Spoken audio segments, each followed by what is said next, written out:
What's good? It's your boy Micah back at it with another motherfucking video. I know it's been ages since I last uploaded. I apologize for all the delay. You know what I'm saying? Had some things going on. Still got some things going on. A whole lot of good shit. Been death dodging, twisters, tornadoes, all of the good shit. Got love in my life, all that fun stuff. So yeah. Grown ass man shit. But hey, look, shout out to all my subscribers, my clients, you know what I'm saying, my new students. Shout out to the students that have been with me, that's been on your fucking job. Hell yeah.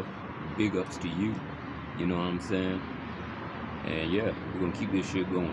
I got some new content for you, some new faces to introduce, one of which is gonna be introduced in this video shortly, whenever that happens. But yeah. So let's hop right on into it.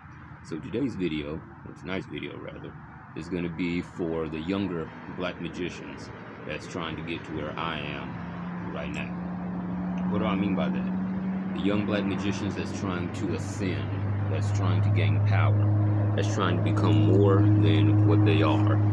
See, this is the thing, especially when it comes to necromancy and black magic. Your mindset is what matters. Your will to survive is what matters. Your sense of not giving up, not going along with the status quo, that is what will carry you to the heights of apotheosis, especially in this current. See, us necromancers, we live life. We deal with life and life problems and issues.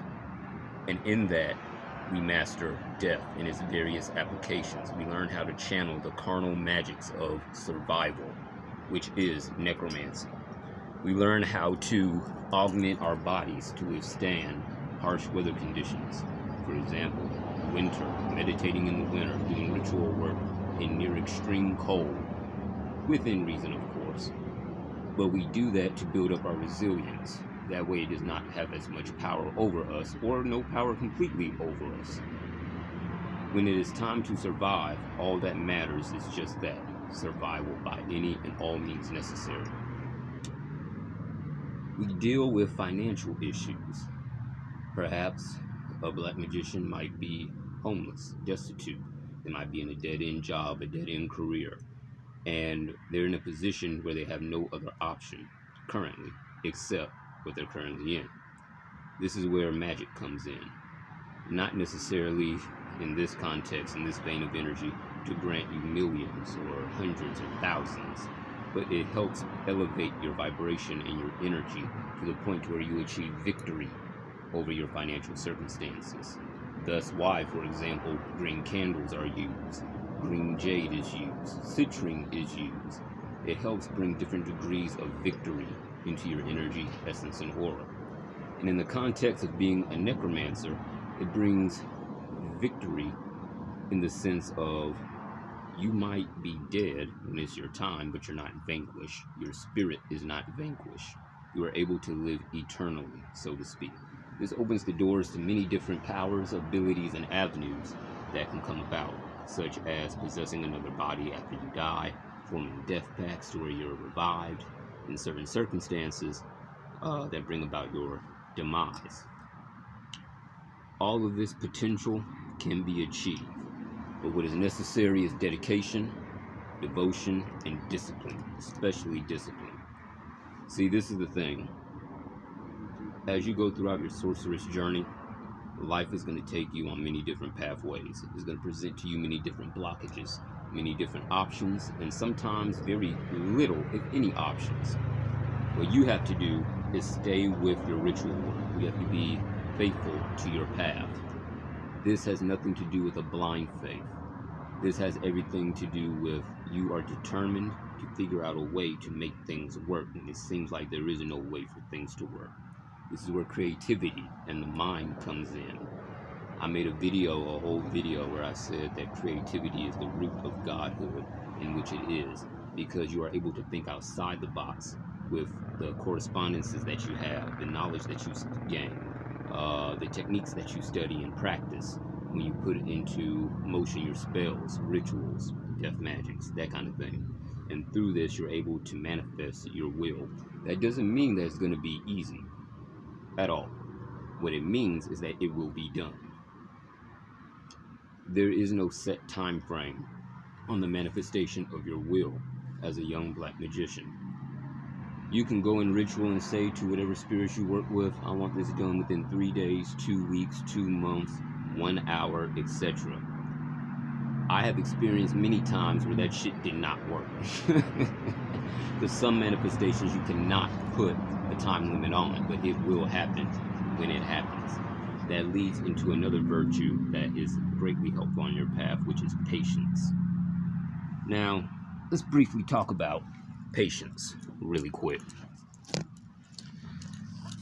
As you can see, I'm in front of the Catholic Church right now, across the street from the cemetery. Still wildin', you know? But listen to this. Patience is indeed a virtue, especially when you're under spiritual attack. You're going through magical warfare. You know, you want your enemies destroyed now. That way you can be done with it, you know? It gets agitating having to deal with attacks over and over and over again. And for those of you who follow me when I was on the blog forum, you already know what it is with me. Y'all already seen how I was and I still am concerning that. But one thing I learned, and this is what me and my wife talked about. Yes, I said wife, the deaf God found love. Ain't that some shit? But goddamn it, what me and my wife talked about was just like you put money into a bank and you leave it alone, it gains interest over time, and it gets bigger and bigger and bigger and bigger until you withdraw from it. It's the same thing with magical attack and sorcery. If the enemy attacks you, don't get mad. Simply deal with the attack. In that thought process, you're separating emotion from the actual occultic magic being done. That way, whatever spell you cast is not a mere act of emotional violence, being called a death curse, but it's an actual death curse. And you have no attachment to it, no emotional attachment to it. So how can karma touch you? How can karma get back at you? You see what I'm saying? Now, in the beginning stages of this, it is very difficult to actualize that virtue of patience. But with time, you will do it. And once you begin doing it, it is very difficult to stop, just like with other things in life. So, for young sorcerers, young black magicians out there, stay consistent with your path. That's the number one most important thing. Stay dedicated to whatever deities, gods, spirits, demons, angels, etc. that you work with, and stay focused on your goals. That will lead to achievement of what you desire. The road will be long and harsh. You can have a lot of things turning against you. And by the way, you guys, this is my wife. Say hey to the camera. Hey, everybody. A very powerful witch in and of her own right. Yeah. Great things can happen on your path. It may take a while. It may take a few years. It might take 20 years. In my case, it might take 26 years. But it will be done. Your manifestations will become apparent to you. As a parting word, today is the summer equinox. And is also the start of Gemini season. So, shout out to all the, non-fucked up Geminis that are out there. Shout out to y'all. Happy birthday, all that good shit. And take advantage of tonight. Because tonight is very useful for all kinds of ritual work. Whether it's cleansing, death magic, curse breaking, good health, that kind of thing. So with that being said, I'm going to conclude this video. We are back in action yet again. Got more awesome content on the way. So please be patient. And until next time, peace.